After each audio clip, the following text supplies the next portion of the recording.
Welcome to the Strength Connection podcast, a show to share stories, insights, and experiences from some of the greatest coaches in the world.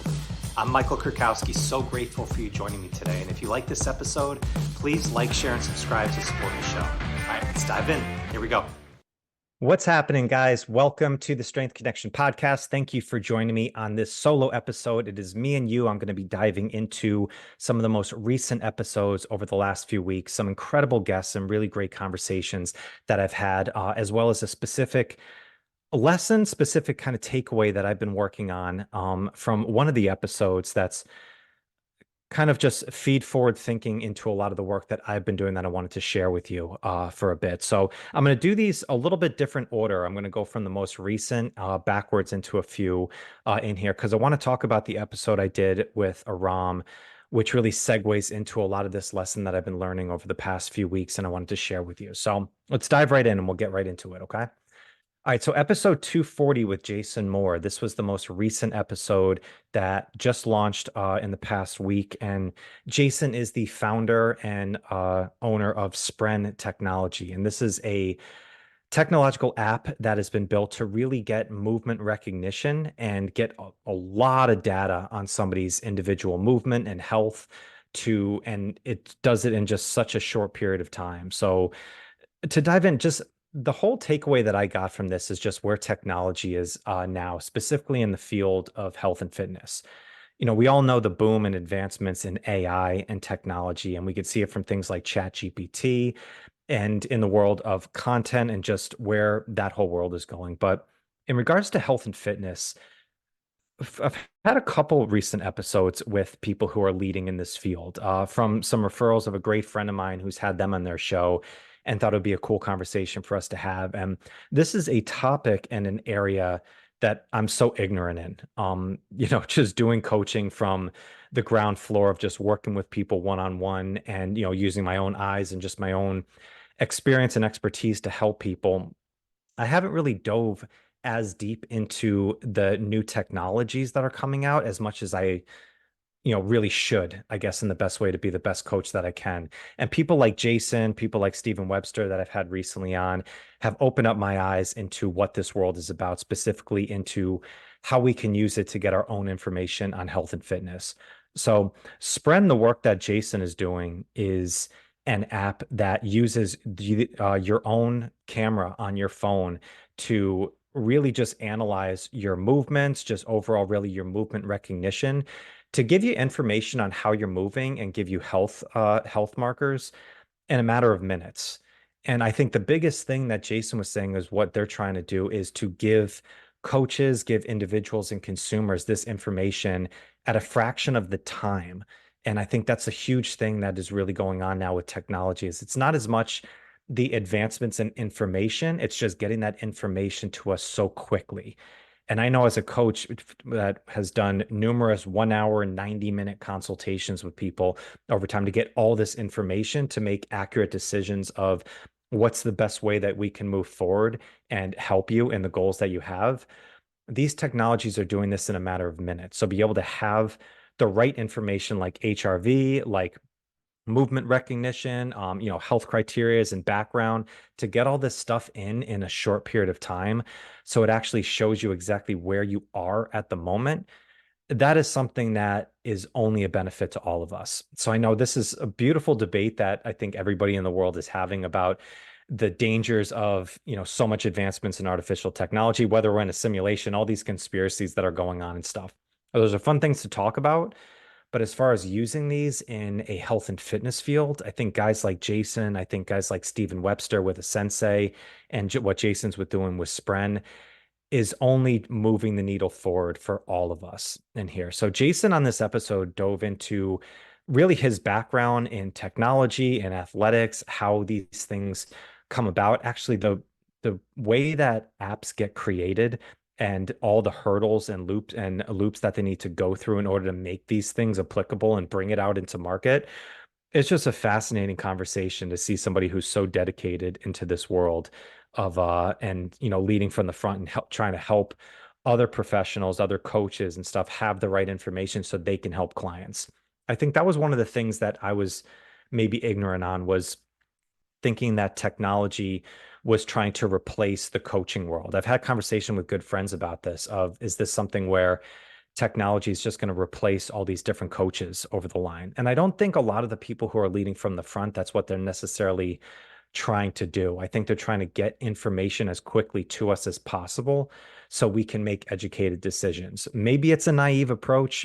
Now, I don't know. I mean, certainly it's something that I want to explore more with my own mind, but talking to guys like Jason who are getting this information out in a fraction of the time, I think is so powerful. So if you haven't checked out that episode, I think you definitely should, whether you're a coach or just an individual who's trying to aim up. And then if it seems like it resonates with you, go check out the app. Go to Sprint Technology, take a look at it, get a trial on it, and see if that works for you. That's what I'm doing now. And it's a really interesting app, a really interesting technology to look at as far as just the information it gives you so quickly. So again, shout out to Jason. Thanks for coming on.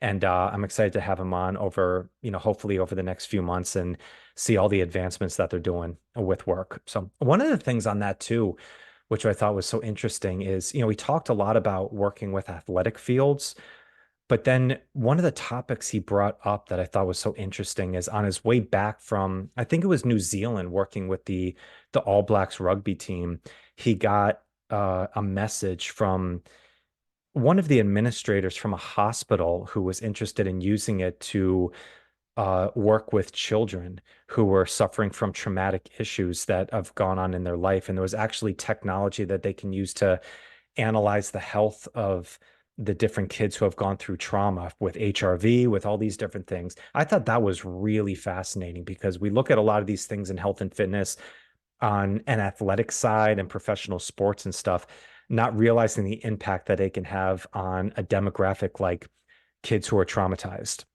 That was really interesting. That was something I was not aware that he was going to bring up, but that was one of those step back moments of like, wow, like this technology could be used in so many different fronts for everybody in this world. So yeah, that was with Jason. All right, to move on then, episode 239, this was with Gray Cook. And this was such a personal honor to have Gray on because Gray's one of the guys that I found early on in my career that really led me into the career that I had in personal training for a long time and still is a huge influence on me. I saw Gray speak in, I think it was 2008, 2009 in Mahwah, New Jersey, the great metropolis of Mahwah, at this big high-rise hotel where him and Lee Burton were teaching. That was when FMS and the functional movement systems was really still building themselves into the identity. It's well before all of the accolades and the work that they do online with all their certifications and stuff like that. Now, I got a chance to listen to Gray teach this shit from early on, and it was just absolutely one of the great things that I found powerful in my career. When I got to meet Pavel and go through the RKC, that was huge. But the other one was learning from Gray, from his mouth, from the system that he developed. And if you haven't listened to Gray before, he's one of the most articulate, one of the most brilliant minds in the world of movement, physical therapy, and strength and conditioning. So this was just a deep dive into all things movement. And the biggest takeaway that I got, there's so many takeaways I get every time that I speak with Gray or read the work that he's doing. And I've been in his system of training for 16 years now. So much of it resonates from now the experience that I have of working with people. I've done probably 4,000 FMS assessments on people over my career. And it's one of the things that helped me help so many people down the line. And I just learned so much from him. But I always get so much more learning from Gray, not always just new things, but just a deeper understanding of movement and of why it's so powerful to have a baseline. And one of the lines that he dropped in it I thought was so powerful is movement doesn't lie. Like our mind and our mouth can tell us things that we think are true, but when you actually break it down and look at it in a movement standpoint, that can't lie. It's going to tell you exactly where you are at that moment. So he says, like, the movement screening can be a canary in the coal mine where we can really see underlying things of what could be going on that our mouth and our mind can't tell us. Our brain's always, trying to find a normalcy with it. So that's why compensations build up. And we might not necessarily see it in our own movement, the way that we move. But if we have a third eye looking at our compensations or asymmetries that are going on in movement, and we can depict those and find those and we get them better, then we have a great chance of not only helping someone reach their goals, but also get them to do it in a way that they're not injuring themselves or leading them down a bad path. It's one of the biggest things that I've learned so much from Gray. And I've had other people that have come on the podcast who have not debunked, but have debated and kind of put down the FMS system in many ways. And there's some merit in, other ways to look at strength and conditioning and stuff. I don't think the FMS is the only way to approach building strength and building, proper movement, but it is a baseline down that regardless of the person that we are, whether you're an athlete, whether you're just trying to, start an exercise routine or rehabilitate an injury, having a baseline of movement is the first step. And once you have that down, it just gives you a snapshot of exactly where you are. So you can find the right path and also make sure that you're not going down a bad path in training. So I can't recommend enough going and listening to Gray on this episode. He drops so many different nuggets. I cannot articulate everything that Gray puts out. He's just so smart and he's so well versed and he's so deep into this world of movement and understanding. And also his connection of not only being a physical therapist, but also a strength coach. So he looks at it into both the clinical sense and also the strength and general population sense. The way that he does that and merges this message together is one of the most powerful that I can have. Every time I get a chance to speak with Gray, I'm so pumped about it. And I'm hoping I get to do it again soon at the pre-con in Rhode Island. I'm trying to work out my schedule so I can get there and hopefully do an in-person short podcast with Gray to dive into that, which will be a lot of fun into the summer. But again, shout out to Gray, shout out to Matt, Matt Cook, who gets together all this stuff and getting us connected on this. But please go back and listen to that on episode 239. Okay. And then the last one I wanted to dive into was my conversation with Aram Grigorian. This was one of my most fun and enjoyable conversations that I've had on the podcast. And I titled the episode Brutally Honest Coaching because I think that was the best way that I could describe Aram's message. Is he is just completely honest. He does not mince words. He is a very colorful character in many different ways.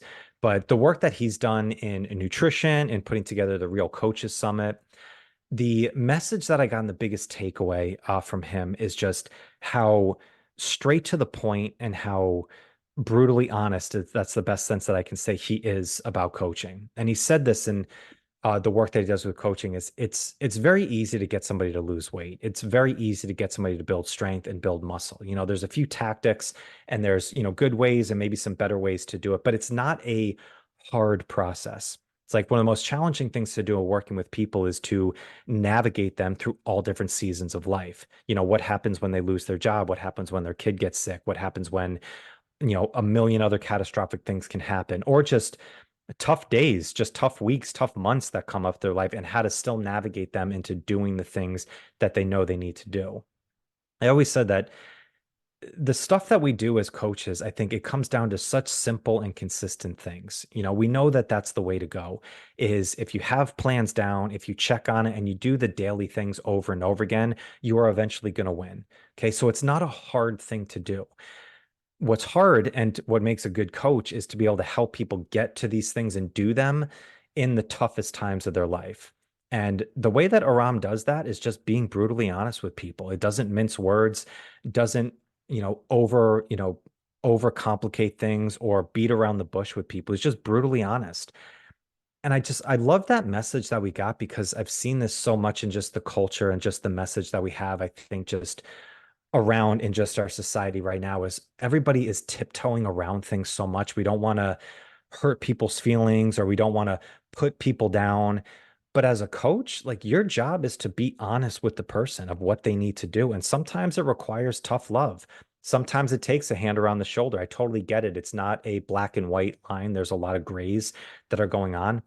But to be very honest with people about what they need to do and about the message, often most people, that's the best thing that they can have because nobody else in their life is actually telling them exactly what they need to hear. It's like, no, we want to beat around the bush. We want to be sensitive to it and stuff. And yeah, there's times and places to do that. But in a coaching client relationship, if you're hiring me to help you with something, I need to be brutally honest with you. If I think you can do better, then you have to say it. If I think that you're just blowing it off, it's not a priority, yeah, you might just have to say it.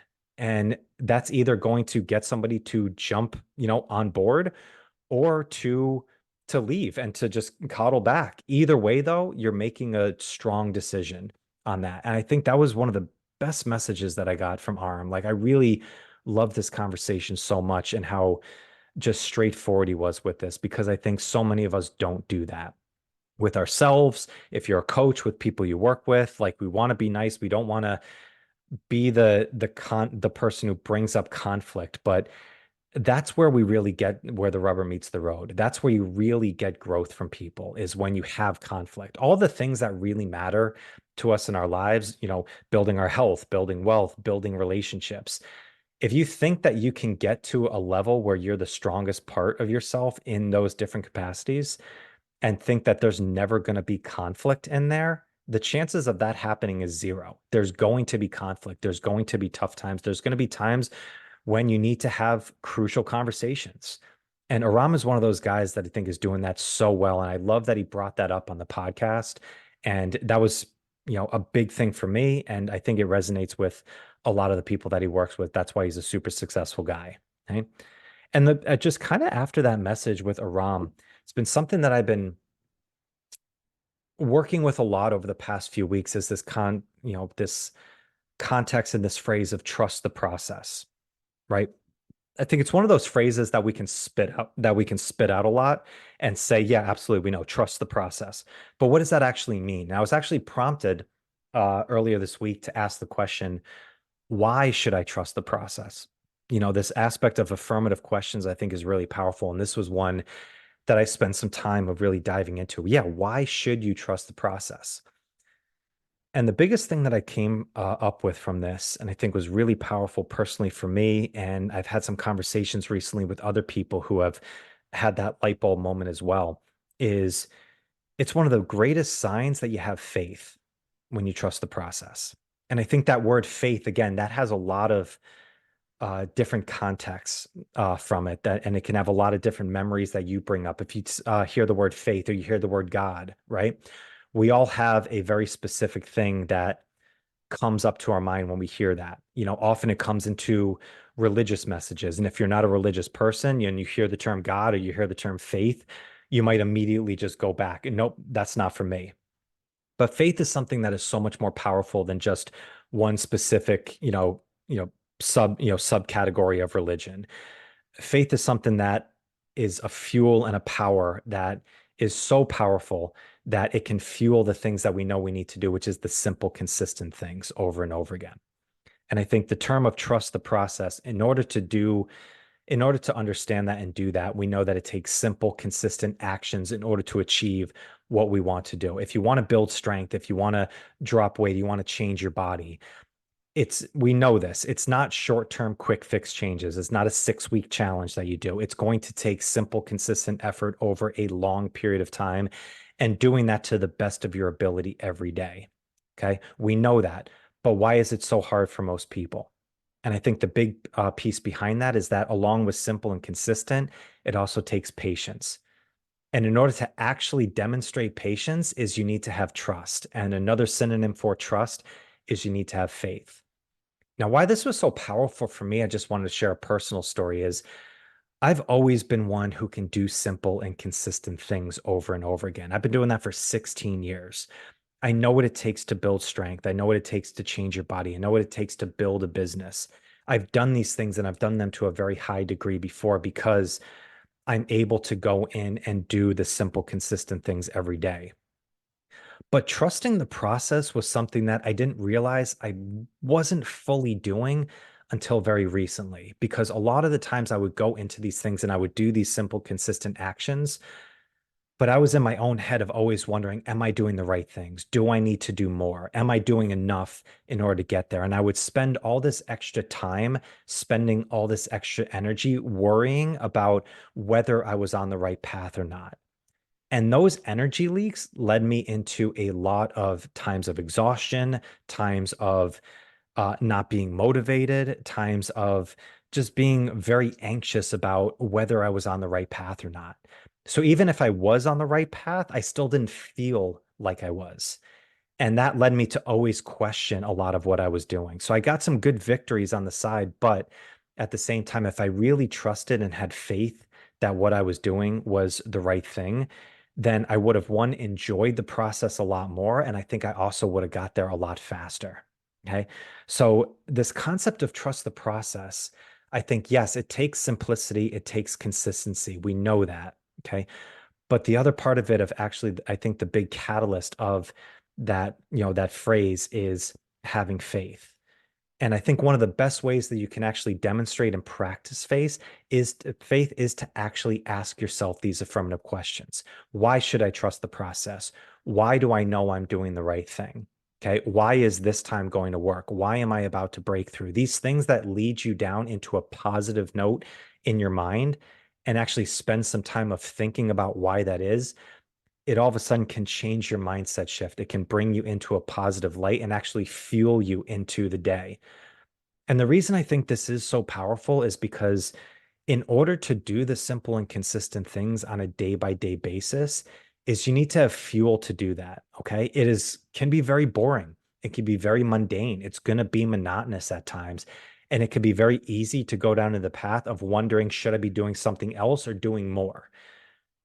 So if you have faith and then you keep practicing your faith and building that up, that is going to be the fuel that allows you to do the simple, consistent things, not only on a day by day basis, but actually give your best effort into it on a day by day basis. So this was a big breakthrough for me. This was a big highlight that has happened to me recently, and I wanted to share it with you because it's one of those phrases, trust the process. We can easily just throw that out in just motivation jargon, but actually not dive into the deep foundation of what does it actually mean and why actually should you trust the process. So I wanted to bring that up, and hopefully that resonates with you. Okay. So on that, I'll leave it there. Okay. Thank you so much for listening, guys. I appreciate it. And yeah, until next time, I'll talk to you soon. All right. Peace. Thank you so much for joining me today. I hope you found some great value here. And if you like this episode, please drop a comment and leave us a 5-star rating and review. It does more to build the show than you can imagine. And do not forget to check out and join the Strength Connection Facebook group. In this group, I share the biggest takeaways and lessons from these amazing conversations, as well as training and strength tips for pursuing mastery and fulfillment in life. This group is filled with individuals looking to take full control over their strength, and it's the perfect space to explore new ideas and to share your journey. You'll also get exclusive access to the Strength Connection Mastery Seminars. It's a deep dive into the physical, mental, and spiritual training that you can begin using immediately. So do not wait. Go now. Seriously, go. All right, much love to you. Thank you so much, and I'll catch you on the next one.